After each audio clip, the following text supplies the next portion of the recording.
सतनाम वाहिगुरु साहिब जीओ। श्री राग महला तीजा। आपे कारण करता करे, सृष्ट देखै आप उपाए। सब एको एक वरतदा, अलख न लखया जाए। आपे प्रभु दयाल है, आपे दे बुझाए। गुरमति सद मन वसिया, सच रहे लिव लाए। मन मेरे गुर की मन लै रजाए। मन तन शीतल सब थिया, नाम वसै मन आए। रहाउ जिन कर कारण धारिया, सोई सार करे। गुर कै शब्द पछाणिया, जा आपे नदर करे।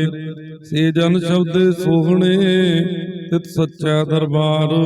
गुरमुख सच्चै शब्द रते, आप मेले करतार। गुरमति सच सलाहना, जिसदा अंत ना पारावार। घट घट आपे हुक्म वसै, हुक्मे करे विचार। गुर शब्दी सालाहीया, हौ मैं विचों खोए। सा धन नामै बागदी, अवगणवंती रोए। सच सलाही सच लगा, सच्चै नाए तृप्त होए। गुण विचारी गुण संग्रहा, अवगण कड्डां धोए। आपे मेल मिलाइंदा, फिर विछोड़ा ना होए। नानक गुर सालाही अपना, जितों पाई प्रभ सोए। आपे मेल मिलाइंदा, फिर विछोड़ा ना होए। नानक गुर सालाही अपना, जितों पाई प्रभ सोए। वाहिगुरु जी का खालसा, वाहिगुरु जी की फतेह।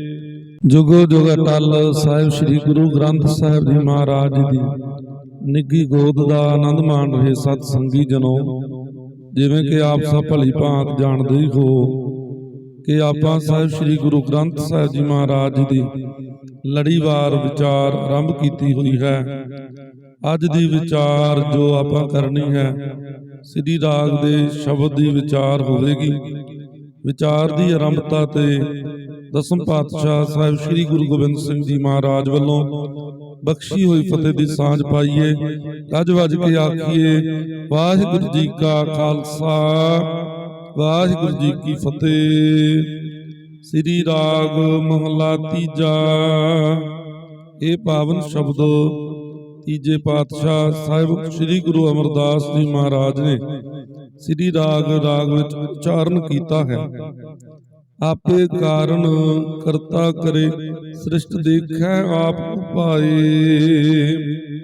ओ परमात्मा, ओ करता पुरख जो सारी सृष्टि नूं पैदा कर रहा है, सारी सृष्टि दी रचना कर रहा है, फिर उन्हां दी प्रतिपालना भी करता है, उन्हां दी साम संभाल भी करता है। सबना नूं रिजक भी ओ परमात्मा आप ही पहुंचाता है। नानक चिंता मत करो, चिंता तिसकी है। जल में जंत उपायन, तिना भी रोजी दे। ओ परमात्मा हर थां ते वस रहे जीव नूं, जिस नूं भी उस परमात्मा ने बनाया है, हर जीव दी ओ प्रतिपालना कर रहा है, सारियां नूं रिजक पहुंचा रहा है। सब एको एक वरतदा, अलख न लखया जाए। ਉਹ परमात्मा ही है जो सारियां विच एक रूप व्यापक है, सारियां विच वरत रहा है। उस नूं कोई भी लख नहीं सकता, भाव के उस दा कोई वर्णन नहीं कर सकता, कोई ये नहीं दस सकता वो किथे किथे है ते किथे नहीं, क्योंकि वो परमात्मा हर थां ते मौजूद है। बेशक वो एक है पर अनेक विच व्यापक है। आपे प्रभु दयाल है, आपे दे बुझाए। ओ परमात्मा, ओ प्रभु, ओ परमेश्वर दयाल है, भाव दया दा सागर है, दया करन वाला है। वो आप ही सब नूं सोझी बख्शदा है। वो जिस उत्ते किरपा करदा है उस नूं ਉਹ ਸੋਝੀ ਬਖਸ਼ ਦਿੰਦਾ ਹੈ, ਸਮਝ ਬਖਸ਼ਦਾ ਹੈ। ਗੁਰਮਤੀ ਸਦ ਮਨ ਵਸਿਆ, ਸੱਚ ਰਹੇ ਲਿਵ ਲਾਏ। ਇਹ ਸਮਝ ਆਉਂਦੀ ਹੈ ਕਿ ਜੇਕਰ ਆਪਾਂ ਗੁਰਮਤਿ ਧਾਰਨ ਕਰਦੇ ਹਾਂ, ਗੁਰੂ ਦੀ ਮੱਤ ਨੂੰ ਆਪਣੇ ਮਨ ਵਿੱਚ ਵਸਾਉਂਦੇ ਹਾਂ, ਗੁਰੂ ਦੇ ਉਪਦੇਸ਼ ਉੱਤੇ ਆਪਣਾ ਜੀਵਨ ਯਾਪਨ ਕਰਦੇ ਹਾਂ, ਤਾਂ ਫਿਰ ਸਦਾ ਹੀ ਉਸ ਪਰਮਾਤਮਾ ਵਿੱਚ ਲਿਵ ਲੱਗ ਜਾਂਦੀ ਹੈ। ਕਿਉਂਕਿ ਗੁਰਬਾਣੀ ਹੀ ਹੈ, ਗੁਰੂ ਦੇ ਉਪਦੇਸ਼ ਹੀ ਹਨ ਜੋ ਸਾਨੂੰ ਪਰਮਾਤਮਾ ਵਿੱਚ ਵਿਲੀਨ ਕਰਦੇ ਹਨ। ਮਨ ਮੇਰੇ ਗੁਰ ਕੀ ਮਨ ਲੈ ਰਜਾਏ, ਐ ਮੇਰੇ ਮਨ ਗੁਰ ਦੀ ਰਜਾ ਨੂੰ ਮੰਨ ਲੈ। ਕਿਉਂਕਿ ਹੁਕਮੈ ਅੰਦਰ ਸਭ ਕੋ, ਬਾਹਰ ਹੁਕਮ ਨਾ ਕੋਏ। ਨਾਨਕ ਹੁਕਮੈ ਜੇ ਬੁਝੈ, ਤਾਂ ਹੋਮੈ ਕਹਿ ਨਾ ਕੋਏ। ਫਿਰ ਜੇਕਰ ਆਪਾਂ ਪ੍ਰਮਾਤਮਾ ਦੇ ਹੁਕਮ ਨੂੰ ਮੰਨ ਲੈਂਦੇ ਹਾਂ, ਉਸ ਦੀ ਰਜਾ ਨੂੰ ਮੰਨ ਲੈਂਦੇ ਹਾਂ, ਤਾਂ ਫਿਰ ਸਾਡੇ ਅੰਦਰੋਂ ਹੋਮੈ ਰੂਪੀ ਵਿਕਾਰ ਵੀ ਮਿਟ ਜਾਂਦਾ ਹੈ। ਕਿਉਂਕਿ ਹੋਮੈ ਨਾਵੇਂ ਨਾਲ ਵਿਰੋਧ ਹੈ, ਦੋਏ ਨਾ ਵਸੈ ਇਕ ਥਾਏ। ਕਿਉਂਕਿ ਜਿਹੜਾ ਹੋਮੈ ਰੋਗ ਹੈ ਜਾਂ ਹੋਮੈ ਆਪਾਂ ਵਿਕਾਰ ਕਹੀਏ, ਇਹ ਵਿਕਾਰ ਤੇ ਜੋ ਨਾਮ ਹੈ, ਪ੍ਰਭੂ ਦਾ ਨਾਮ ਹੈ, ਇਹ ਦੋਨੋਂ ਇੱਕ ਥਾਂ ਤੇ ਇਕੱਠੇ ਨਹੀਂ ਰਹਿ ਸਕਦੇ। ਜਿੱਥੇ ਨਾਮ ਹੋਵੇਗਾ ਫਿਰ ਉੱਥੋਂ ਹੋਮੈ ਆਪਣੇ ਆਪ ਹੀ ਭੱਜ ਜਾਂਦੀ ਹੈ। ਇਸ ਕਰਕੇ ਮਹਾਰਾਜ ਸਾਨੂੰ ਇਹ ਸਮਝਾਉਂਦੇ ਹਨ ਕਿ ਗੁਰ ਦੀ ਰਜਾ ਨੂੰ ਮੰਨ ਲੈ। ਜਿਵੇਂ ਗੁਰੂ ਕਹਿੰਦਾ ਹੈ, ਜੋ ਗੁਰੂ ਦਾ ਹੁਕਮ ਹੈ ਉਸੇ ਅਨੁਸਾਰ ਹੀ ਚੱਲ। ਮਨ ਤਨ ਸੀਤਲ ਸਭ ਥੀਐ, ਨਾਮ ਵਸੈ ਮਨ ਆਏ।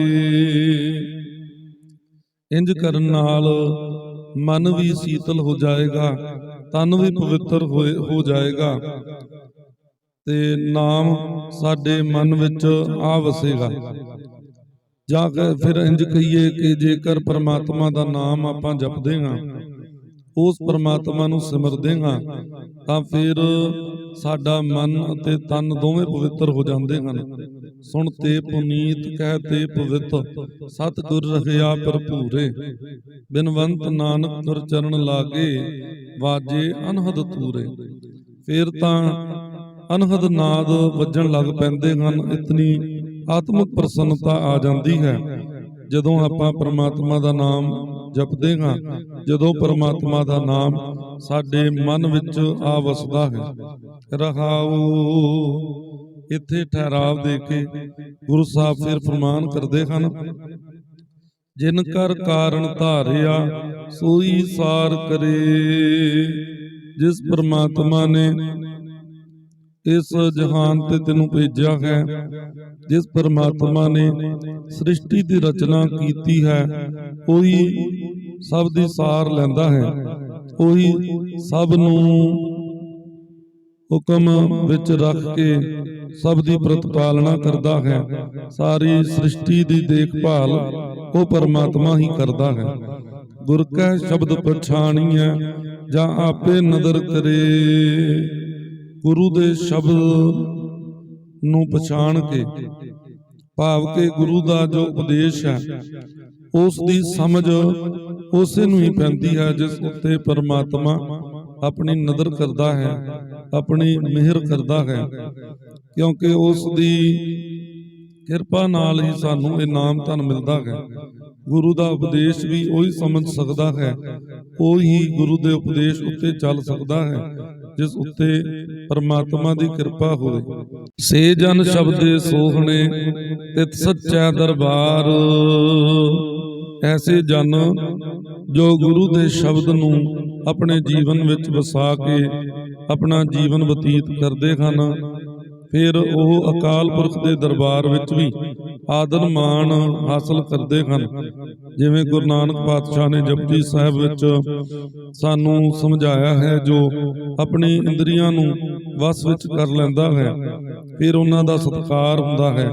ਪੰਜ ਪ੍ਰਵਾਨ ਪੰਜ ਪ੍ਰਧਾਨ, ਪੰਚੇ ਪਾਵੈ ਦਰਗਹਿ ਮਾਨ, ਪੰਚੇ ਸੋਹੈ ਦਰ ਰਾਜਾਨ। ਫਿਰ ਉਹ ਉੱਥੇ ਵੀ ਸਲਾਹੇ ਜਾਂਦੇ ਹਨ। ਉਹਨਾਂ ਦਾ ਆਦਰ ਮਾਨ ਅਕਾਲ ਪੁਰਖ ਦੇ ਦਰ ਤੇ ਉਸ ਦੇ ਦਰਬਾਰ ਵਿੱਚ ਹੁੰਦਾ ਹੈ। ਗੁਰਮੁਖ ਸੱਚੈ ਸ਼ਬਦ ਰਤੇ, ਆਪ ਮੇਲੇ ਕਰਤਾਰ। ਜੋ ਗੁਰਮੁਖ ਜਨ ਹਨ, ਜੋ ਗੁਰੂ ਸ਼ਬਦ ਨਾਲ ਜੁੜ ਕੇ ਉਸ ਅਕਾਲ ਪੁਰਖ ਦੇ ਨਾਮ ਵਿੱਚ ਭਿੱਜੇ ਰਹਿੰਦੇ ਹਨ, ਉਹਨਾਂ ਨੂੰ ਪਰਮਾਤਮਾ ਉਹ ਕਰਤਾਰ ਜੋ ਸਾਰੀ ਸ੍ਰਿਸ਼ਟੀ ਦੀ ਰਚਨਾ ਕਰਨ ਵਾਲਾ, ਸਾਰੀ ਸ੍ਰਿਸ਼ਟੀ ਨੂੰ ਸੰਭਾਲਣ ਵਾਲਾ ਹੈ, ਉਹ ਆਪ ਹੀ ਆਪਣੇ ਨਾਲ ਫਿਰ ਮੇਲ ਲੈਂਦਾ ਹੈ। ਗੁਰਮਤਿ ਸੱਚ ਸਲਾਹਣਾ, ਜਿਸ ਦਾ ਅੰਤ ਨਾ ਪਾਰਾਵਾਰ। ਗੁਰੂ ਦੀ ਮੱਤ ਨਾਲ ਹੀ ਉਸ ਸੱਚੇ ਨੂੰ, ਅਕਾਲ ਪੁਰਖ ਨੂੰ ਸਲਾਹੁਣਾ ਚਾਹੀਦਾ ਹੈ। ਉਸ ਪਰਮਾਤਮਾ ਦੀ ਵਡਿਆਈ ਕਰਨੀ ਚਾਹੀਦੀ ਹੈ। ਉਸ ਅਕਾਲ ਪੁਰਖ ਦਾ ਗੁਣਗਾਨ ਗੁਰੂ ਦੀ ਮੱਤ ਅਨੁਸਾਰ ਹੀ ਕਰਨਾ ਚਾਹੀਦਾ ਹੈ, ਜਿਸ ਪਰਮਾਤਮਾ ਦਾ ਕੋਈ ਅੰਤ ਨਹੀਂ ਪਾ ਸਕਦਾ, ਜਿਸ ਦੇ ਉਰਲੇ ਅਤੇ ਪਰਲੇ ਬੰਨੇ ਬਾਰੇ ਕਿਸੇ ਨੂੰ ਵੀ ਕੋਈ ਗਿਆਨ ਨਹੀਂ ਹੈ। ਘਟ ਘਟ ਆਪੇ ਹੁਕਮ ਵਸੈ, ਹੁਕਮੇ ਕਰੇ ਵਿਚਾਰ।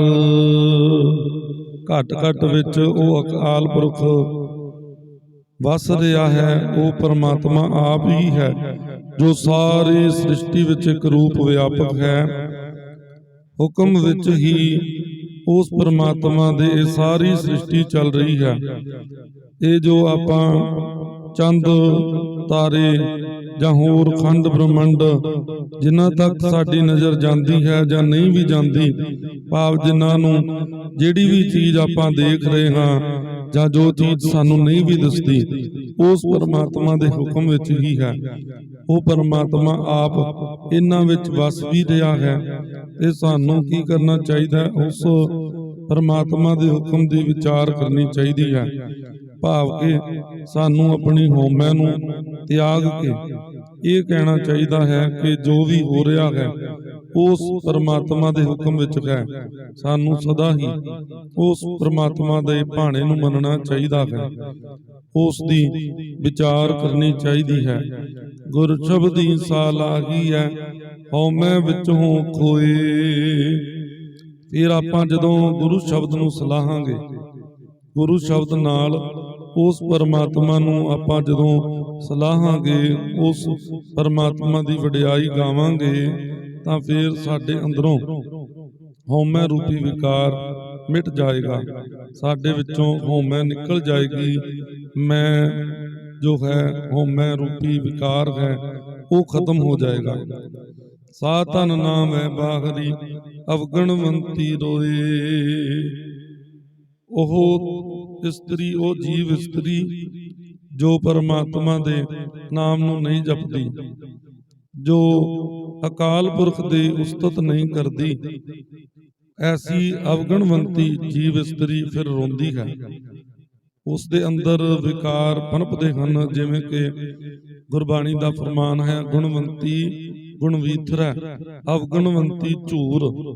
ਕਹਿੰਦੇ ਜੋ ਗੁਣਾਂ ਵਾਲੀ ਇਸਤਰੀ ਹੈ, ਜਿਸ ਦੇ ਅੰਦਰ ਚੰਗੇ ਗੁਣ ਹਨ, ਐਸੀ ਗੁਣਵੰਤੀ ਇਸਤਰੀ ਉਸ ਪਰਮਾਤਮਾ ਨੂੰ ਸਲਾਹੁੰਦੀ ਹੈ, ਉਸ ਦੀ ਭਗਤੀ ਕਰਦੀ ਹੈ। ਅਤੇ ਜੋ ਅਵਗੁਣਵੰਤੀ ਹੈ ਉਹ ਸਦਾ ਹੀ ਝੂਰਦੀ ਰਹਿੰਦੀ ਹੈ। ਉਸ ਨੂੰ ਸਦਾ ਹੀ ਮਾਇਆ ਕਰਕੇ ਚਿੰਤਾਵਾਂ ਘੇਰਦੀਆਂ ਹਨ। ਸੱਚ ਸਲਾਹੀ ਸੱਚ ਲਗਾ, ਸੱਚੇ ਨਾਏ ਤ੍ਰਿਪਤ ਹੋਏ। ਉਸ ਅਕਾਲ ਪੁਰਖ ਸੱਚੇ ਨੂੰ ਸਲਾਹ ਕੇ ਉਸ ਸੱਚੇ ਦੇ ਲੜ ਲੱਗ ਜਾਵਾਂ ਤੇ ਸੱਚੇ ਨਾਮ ਨੂੰ ਜਪ ਕੇ ਮੇਰੀ ਤ੍ਰਿਪਤੀ ਹੋਏ। ਇੱਥੇ ਹੁਣ ਜਿਹੜੀਆਂ ਆਪਾਂ 4 ਪੰਕਤੀਆਂ ਦੀ ਵਿਚਾਰ ਕਰਨੀ ਹੈ, ਇਹ ਆਪਾਂ ਆਪਣੇ ਉੱਤੇ ਲੈਣਾ ਹੈ। ਇਹ ਇੱਕ ਅਰਦਾਸ ਬੇਨਤੀ ਰੂਪ ਵਿੱਚ ਹੈ। ਸੋ ਮਹਾਰਾਜ ਕਹਿੰਦੇ ਹਨ ਕਿ ਮੈਂ ਉਸ ਅਕਾਲ ਪੁਰਖ ਨੂੰ ਸਲਾਹਾਂ, ਉਸ ਦੀ ਵਡਿਆਈ ਗਾਵਾਂ, ਫਿਰ ਉਸ ਪਰਮਾਤਮਾ ਦੇ ਵਿੱਚ ਹੀ ਜੁੜ ਜਾਵਾਂ। ਉਸ ਪਰਮਾਤਮਾ ਦੇ ਨਾਮ ਨਾਲ ਹੀ ਮੇਰੀ ਤ੍ਰਿਪਤੀ ਹੋਣੀ ਹੈ। ਤ੍ਰਿਪਤ ਭਈ ਸੱਚ ਭੋਜਨ ਖਾਇਆ, ਮਨ ਤਨ ਰਸਨਾ ਨਾਮ ਤੇ ਆਇਆ। ਮਨ ਤੇ ਤਨ ਨਾਲ ਜਦੋਂ ਆਪਾਂ ਅਕਾਲ ਪੁਰਖ ਨੂੰ ਗਾਵਾਂਗੇ, ਜਦੋਂ ਉਸ ਦੇ ਨਾਮ ਨੂੰ ਜਪਾਂਗੇ, ਤਾਂ ਹੀ ਸਾਡੀ ਤ੍ਰਿਪਤੀ ਹੋਣੀ ਹੈ। ਫਿਰ ਮਹਾਰਾਜ ਅੱਗੇ ਫਰਮਾਨ ਕਰਦੇ ਹਨ, ਗੁਣ ਵਿਚਾਰੀ ਗੁਣ ਸੰਗ੍ਰਹਾਂ, ਅਵਗੁਣ ਕੱਢਾਂ ਧੋਏ। ਉਸ ਅਕਾਲ ਪੁਰਖ ਦੇ ਗੁਣਾਂ ਦੀ ਵਿਚਾਰ ਕਰਕੇ ਆਪਣੇ ਅੰਦਰ ਗੁਣਾਂ ਨੂੰ ਇਕੱਠਾ ਕਰ ਲਵਾਂ ਅਤੇ ਜੋ ਮੇਰੇ ਹਉਮੈ ਰੂਪੀ, ਜੋ ਮੇਰੀ ਅਵਗੁਣਾਂ ਦੇ ਮੈਲ ਹੈ, ਇਸ ਨੂੰ ਮੈਂ ਕੱਢ ਦਵਾਂ, ਇਸ ਨੂੰ ਮੈਂ ਧੋ ਲਵਾਂ। ਆਪੇ ਮੇਲ ਮਿਲਾਏਂਦਾ ਫਿਰ ਵਿਛੋੜਾ ਨਾ ਹੋਏ। ਉਹ ਅਕਾਲ ਪੁਰਖ ਜਦੋਂ ਆਪਣੇ ਆਪ ਸਾਨੂੰ ਆਪਣੇ ਨਾਲ ਮੇਲ ਲੈਂਦਾ ਹੈ, ਆਪਣੇ ਨਾਲ ਜੋੜ ਲੈਂਦਾ ਹੈ, ਫਿਰ ਸਾਡਾ ਉਸ ਤੋਂ ਵਿਛੋੜਾ ਨਹੀਂ ਹੁੰਦਾ, ਕਿਉਂਕਿ ਉਹ ਪਰਮਾਤਮਾ ਨੇ ਆਪ ਹੀ ਸਾਡੇ ਉੱਤੇ ਬਖਸ਼ਿਸ਼ ਕੀਤੀ ਹੈ। ਸਾਨੂੰ ਗੁਰੂ ਸ਼ਬਦ ਸਮਝਣ ਵਿੱਚ ਉਹ ਪਰਮਾਤਮਾ ਦੀ ਮਿਹਰ ਦੀ ਬੜੀ ਹੀ ਲੋੜ ਹੁੰਦੀ ਹੈ। ਜਦੋਂ ਪਰਮਾਤਮਾ ਮਿਹਰ ਕਰਦਾ ਹੈ ਤਾਂ ਫਿਰ ਆਪਾਂ ਨਾਮ ਜਪਦੇ ਹਾਂ, ਤਾਂ ਹੀ ਫਿਰ ਆਪਾਂ ਗੁਰੂ ਸ਼ਬਦ ਨੂੰ ਸਮਝ ਕੇ ਅਕਾਲ ਪੁਰਖ ਦੇ ਨਾਮ ਨੂੰ ਜਪ ਕੇ ਆਪਣੇ ਅੰਦਰ ਵਸਾਉਂਦੇ ਹਾਂ ਤੇ ਪਰਮਾਤਮਾ ਨਾਲ ਸਾਡਾ ਮੇਲ ਹੁੰਦਾ ਹੈ। ਫਿਰ ਸਾਨੂੰ ਕੋਈ ਉਸ ਤੋਂ ਅਲੱਗ ਨਹੀਂ ਕਰ ਸਕਦਾ। ਨਾਨਕ ਗੁਰਸਾ ਲਾਹੀ ਆਪਣਾ, ਜਿੱਦੂ ਪਾਈ ਪ੍ਰਭ ਸੋਏ। ਸਾਨੂੰ ਸਦਾ ਹੀ ਗੁਰੂ ਨੂੰ ਸਲਾਉਣਾ ਚਾਹੀਦਾ ਹੈ, ਕਿਉਂਕਿ ਗੁਰੂ ਕਰਕੇ ਹੀ ਸਾਨੂੰ ਪਰਮਾਤਮਾ ਮਿਲਣਾ ਹੈ। ਗੁਰੂ ਸ਼ਬਦ ਨੂੰ ਜਪ ਕੇ, ਗੁਰੂ ਉਪਦੇਸ਼ ਨੂੰ ਹਿਰਦੇ ਵਿੱਚ ਵਸਾ ਕੇ ਹੀ ਆਪਾਂ ਪਰਮਾਤਮਾ ਨਾਲ ਮਿਲ ਸਕਦੇ ਹਾਂ। ਸੋ ਸਦਾ ਹੀ ਗੁਰੂ ਦੀ ਉਸਤਤ ਕਰਨੀ ਚਾਹੀਦੀ ਹੈ। ਨਾਨਕ ਜੋ ਗੁਰ ਸੇਵੈ ਆਪਣਾ, ਹਉ ਤਿਨ ਬਲਿਹਾਰੈ ਜਾਉ। ਇਹ ਫਰਮਾਨ ਵੀ ਸਾਨੂੰ ਇਹੀ ਕਰਨ ਵਾਸਤੇ ਪ੍ਰੇਰਦਾ ਹੈ ਕਿ ਸਾਨੂੰ ਸਦਾ ਹੀ ਗੁਰੂ ਨੂੰ ਸਲਾਉਣਾ ਚਾਹੀਦਾ ਹੈ। ਤੇ ਆਓ ਜੀ ਹੁਣ ਅਖੀਰ ਵਿੱਚ ਇਸ ਨੂੰ ਸੰਖੇਪ ਰੂਪ ਵਿੱਚ ਵਿਚਾਰ ਲਈਏ। ਇਹ ਸੰਪੂਰਨ ਸ਼ਬਦ ਸਾਨੂੰ ਇਹੀ ਪ੍ਰੇਰਨਾ ਕਰਦਾ ਹੈ ਕਿ ਸਾਨੂੰ ਸਦਾ ਗੁਰੂ ਉਪਦੇਸ਼ ਨੂੰ ਮੰਨਣਾ ਚਾਹੀਦਾ ਹੈ। ਗੁਰੂ ਦੇ ਉਪਦੇਸ਼ ਰਾਹੀਂ ਹੀ ਸਾਡੇ ਅੰਦਰ ਗੁਣ ਪੈਦਾ ਹੁੰਦੇ ਹਨ, ਔਗਣ ਸਾਡੇ ਖਤਮ ਹੁੰਦੇ ਹਨ ਤੇ ਪਰਮਾਤਮਾ ਨਾਲ ਸਾਡਾ ਸੁਮੇਲ ਹੁੰਦਾ ਹੈ। ਆਓ ਜੀ ਹੁਣ ਗੱਜ ਵੱਜ ਕੇ ਆਖੀਏ, ਵਾਹਿਗੁਰੂ ਜੀ ਕਾ ਖਾਲਸਾ, ਵਾਹਿਗੁਰੂ ਜੀ ਕੀ ਫਤਿਹ।